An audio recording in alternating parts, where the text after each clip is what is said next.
goût d'entreprendre, Paul Barraud.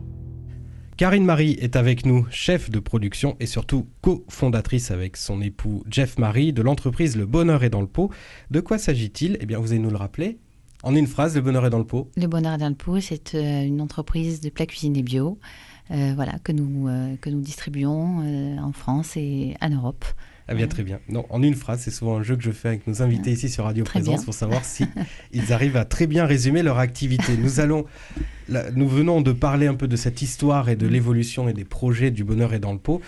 Mais ce qui est intéressant aussi, ce sont un peu toutes ces valeurs, cette éthique que vous véhiculez à travers vos produits, car on a compris que ce n'est pas seulement une valeur marchande. Et je pense que Michel Dagra, ici présent dans ce studio, l'a peut-être compris comme cela. Michel, bonjour. Bonjour.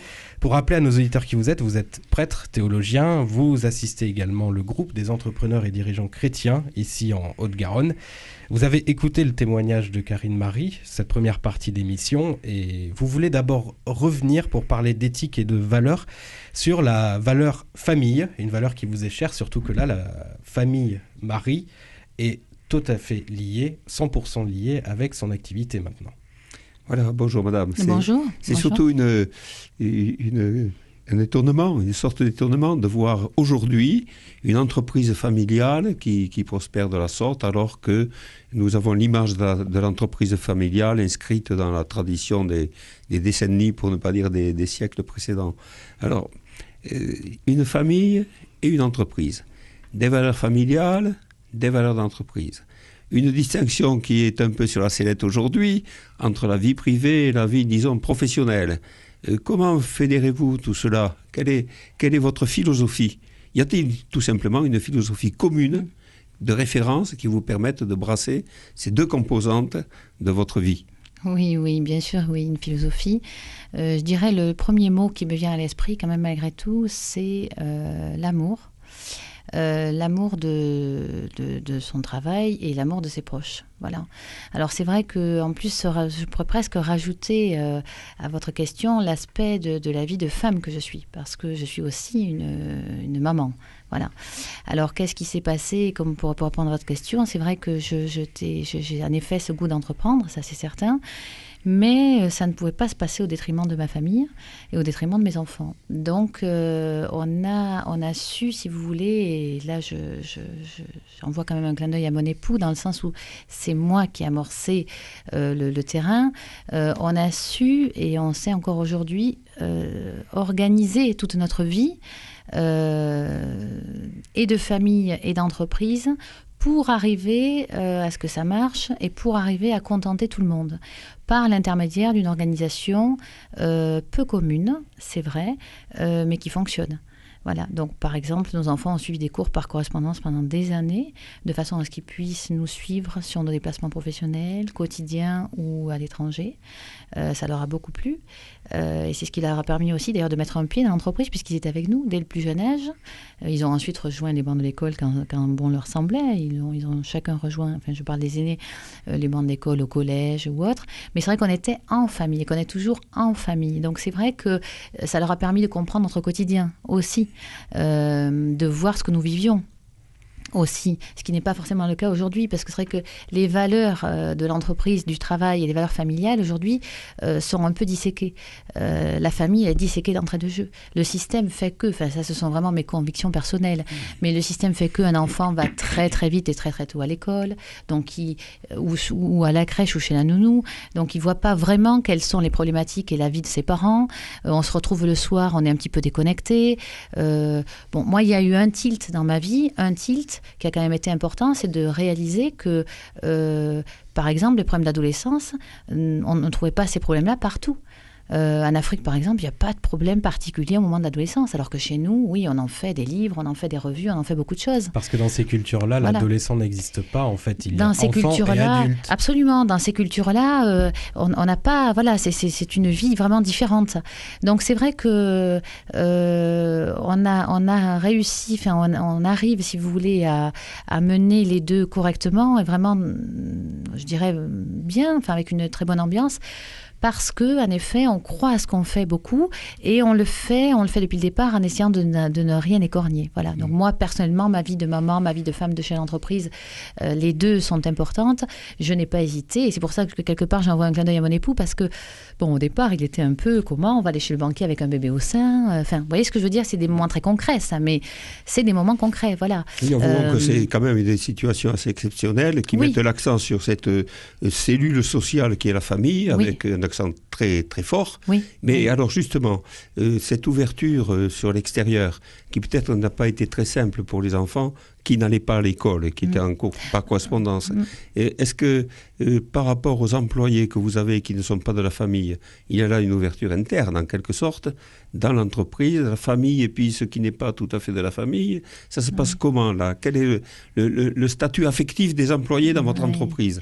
Alors bon, le statut affectif, les employés, on a une petite équipe, on est une petite équipe et je dirais c'est vraiment une seconde famille. Voilà, on travaille main dans la main. Les enfants bien sûr et nous sommes au milieu bien sûr, mais c'est comment dire, c'est l'entreprise on va dire artisanale, on n'est pas une industrie, voilà, donc on sait être les uns et les autres à l'écoute, on essaye quand même malgré tout de sensibiliser aussi justement par rapport à la famille, par rapport à tout ça. Bon, j'ai une équipe féminine beaucoup en cuisine, il y a beaucoup de femmes qui viennent travailler avec moi. L'enfant a une place importante aussi dans nos échanges. On essaye d'avoir un échange constructif à ce niveau-là. On essaye de promouvoir nos valeurs. Et c'est vrai que ça se passe bien parce que les gens sont à la recherche de ça. Ils sont à la recherche, en effet, de cette écoute, on dira quelque part, que la société n'apporte pas forcément, en effet, aujourd'hui. Et si je vous posais une question un peu bizarre, peut-être, enfin, elle me vient à l'esprit, je la sors. Qu'est-ce qui vous protège du risque de paternalisme?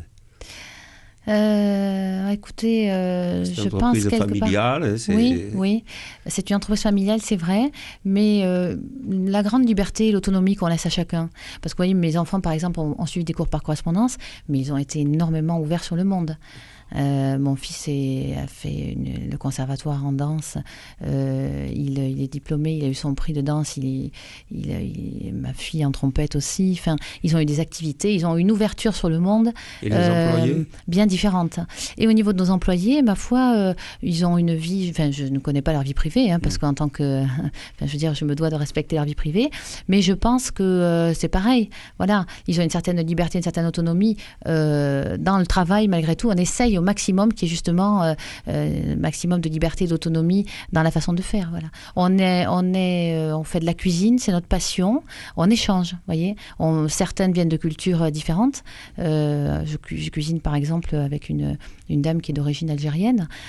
C'est super parce que justement on arrive à avoir des échanges porteurs, je dirais, par rapport aux recettes, qui sont des recettes aujourd'hui établies chez nous. On ne va pas changer de recette comme on change de chemise, on va dire. Mais on a cet échange, vous voyez, intéressant. Voilà. Et ça, c'est vrai que ça va au-delà du travail classique qu'on peut avoir où que ce soit. Voilà. On essaie d'avoir cet échange-là qui est important, je pense, pour les bonnes relations et pour une bonne continuité pour chacun. La vie n'étant pas un grand fleuve tranquille, même si le bio est dans le pot, dans le bocal. Mais si je vous pose la question suivante, est-ce que dans tout ce trajet, cette trajectoire et même cette perspective finalement, où verriez-vous les obstacles et lesquels? Alors, où est-ce que je verrais les obstacles? Je pense qu'à partir du moment où on y croit beaucoup, sincèrement, je ne vois pas d'obstacles. J'en vois pas. Ils sont tous surmontables. Ils sont tous surmontables, oui. Il y en a tous les jours. Tous les jours, il y en a. Tous les jours, il y a une nouvelle surprise qui n'est pas forcément une bonne surprise. Voilà, je dirais que toute la chose est de savoir s'en servir et rebondir. Voilà. Moi, c'est ma philosophie. Je me positionne beaucoup plus dans l'idée que l'épreuve, entre guillemets, si ça n'est une, est là pour me faire avancer. Voilà. Et non pas, ah là là, il y a une embûche, mon Dieu, c'est terrible. Non, au contraire, ça vient, il y a une embûche, voilà, c'est là pour quelque chose, on va essayer d'avancer avec cette épreuve. N'empêche, par rapport à votre itinéraire, à votre vécu, à votre situation, ça a dû quand même, ça nécessite un certain mental. Oui, sûrement. Sûrement, bien que j'étais quand même jeune au niveau des voyages. Bon, on continue à voyager quand même, malgré tout. Mais ouais, y croire, avoir la foi, y croire, hein, je pense que ça vient de là. Hein. Y croire. Moi, cette entreprise nous tient beaucoup à cœur. Ça fait 15 ans maintenant. Donc, on y croit. Et puis, bon, ben voilà, tous les jours est un nouveau jour et on avance. Et dans le futur, lointain, très lointain, comment voyez-vous le passage de relais? Ah, eh bien, écoutez, j'imagine un passage de relais vraiment plein de belles histoires. Hein. Mes enfants sont là tous les jours et l'imaginent avec nous. Chacun peut-être va vaquer à ses occupations, mais enfin, j'imagine un futur, on va dire, riche de beaucoup de rencontres encore et de beaucoup de projets. Avec cet enfant, c'est vrai que je pense qu'on va avoir beaucoup d'aventures encore. Avec l'amour de son travail et l'amour de ses proches. Voilà, l'amour de son travail, l'amour de ses proches, absolument. Ouais. Merci beaucoup. Merci à vous. Bien, merci à vous, Karine Marie, d'être venue chez nous dans le Goût d'entreprendre, raconter l'histoire de votre entreprise, Le Bonheur est dans le pot, vous, je rappelle, qui est une société avec 14 salariés et surtout toute votre famille qui œuvre tous les jours à confectionner des plats, des conserves bio, 100%. Et les Toulousains qui sont curieux d'en savoir un peu plus peuvent maintenant découvrir et déguster dans votre restaurant-magasin qui se situe place Saint-Pierre. Donc, c'est pas très compliqué, juste en face du pont. Oui. Et pour information, chers auditeurs, si vous avez envie de mettre un visage ou plusieurs visages sur les voix que vous entendez dans cette émission, sachez que Le Goût d'entreprendre, c'est aussi en vidéo. C'est toutes les semaines sur la page Facebook de Radio Présence, une page qui aime bien qu'on la like.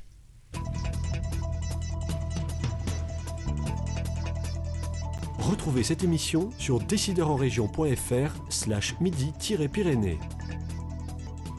Le Goût d'entreprendre, une émission en partenariat avec la Caisse d'épargne, la Banque des entreprises et des professionnels de Midi-Pyrénées.